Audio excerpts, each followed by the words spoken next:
Culture Pavilion with a repeat guest, Ricardo Hausmann. Thank you very much for coming along, Director of the Center for International Development at Harvard University. Now, we had elections in Venezuela in December, but I gather you don't think it's all that good news. Well, I mean, it's great news that people have decided that the regime that under which they were was not working out, and they voted for change.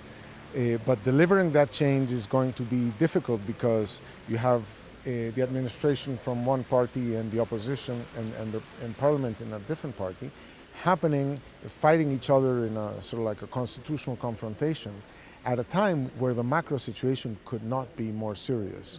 The decline in the price of oil means that this year probably we're going to see a collapse of imports over and above the already big collapse in imports in last year. Last year, GDP dropped probably by something like 10%. Inflation was something like 270%. Shortages, long queues, a very, very serious situation. This year, the situation will be even worse because the price of oil is even lower, reserves are gone,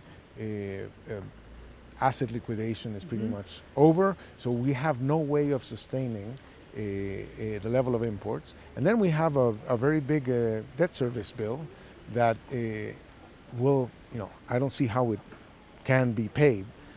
So there are fantastically important financial decisions and economic decisions to be made in a country that cannot make any decisions because there is a governance crisis.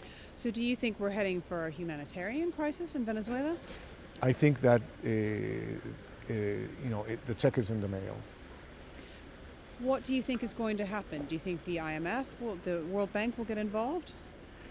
I mean, I wish that the international community would lend a hand to make whatever adjustment needs to happen much more tolerable and much more socially tolerable. But right now, there are no actions being taken in that direction. There's nothing that in the government agenda that can do anything to manage this crisis. They're only worsening it. So it's a very, very dangerous situation, and it has me, I have trouble sleeping at night. Okay, Ricardo, thank you for stopping by the Hub Culture Pavilion to share your thoughts, and I'm Edie Lush. Okay.